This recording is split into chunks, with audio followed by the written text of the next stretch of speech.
everyone, it's Susie here, about to do an acrylic pour today. It's only because I ran out of my resin, so I've got to pour something. And the reason why I ran out of resin is because I did several large pieces, and yeah, I just ran out. What I wanted to show, and I'm sure there's thousands of videos showing this on YouTube, so I thought I would do it as well because everybody has their own way, and I've got people in my group who have asked me how I mix my paint without silicone and get cells. Firstly, I would like to tell you that I wasn't always a pouring artist, and I don't consider myself a pouring artist. I've been painting for over 14 years and done a lot of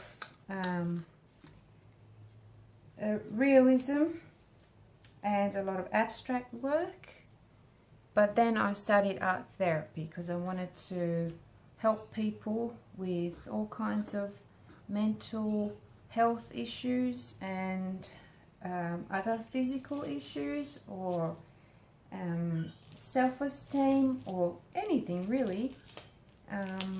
It's really great for people who are suffering from dementia and terrible illnesses, to overcome some of the, not really to overcome, but more to get some clarity about what's going on, and art can really help with that. So I don't know how I got on to talking about that, but yeah, I wanted to tell you that that's what I'm all about. However, I started the acrylic pouring because I love abstract art, and I love how you never know what you're going to get, and how colors just blend in and mix and create cells and create lacing and all kinds of things. So I'm really not after getting millions of cells. To me, it's nice if it turns out good, but too many cells I'm not a huge fan of.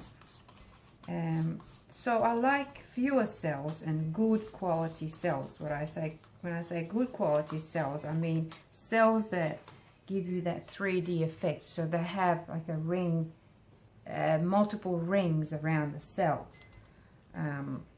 That's what I'm after, and you can get that without using silicone, because silicone sometimes it is an oil and it can react with the paint and break the cells up when it dries up, so they look sort of jaggedy and not perfectly round and looking good. It looks like something broken. So this is how I mix my paint onto business. Can you see how much paint is in there? I just eyeball everything. So I usually put about 2 to 3 times of Floetrol. Now this is a Floetrol in a squeezy bottle, because I buy large amounts of Floetrol and it's too hard to pour, so I just pour it in this squeezy bottle, and then I've got, so that's about 3 times Floetrol in there. But you do test your consistency to see if it's too thin. Some paints are thinner and some are not, so you then need to add some more water. So I just mix this in really, really well. Scrape the sides, go through the middle, and when I go like that, it's got a nice flow, but I think I need to add a little bit of water in there just a tiny little bit. So once again, this is another bottle where I put water in, and then it's easier to control how much you are putting in, and then mixing again. A little bit more to get that perfect consistency, because you want a perfect flow. So I'm happy with that. I've got a few more to mix, and then I will do another video of actually pouring. Okay, so this is good. So when you pick up your stick, it sits on top, and then when you tilt it, it's got that really nice sort of honey, thin honey consistency, or cream rather. Okay, so that is that. I'll mix all these colors. Oh yeah, the paints that I use usually poster paints, and I don't have a problem at all with brightness. You can check my other videos or go on my Facebook page and look at some of my paintings. They're quite bright poster paints. Some of them are see, that one is a Mount Mart kids poster paint. Look how bright that red is. It's absolutely beautiful. And look at this nice orange. There's nothing wrong, $5.99 Australian dollars. Nothing wrong with getting this and using it in your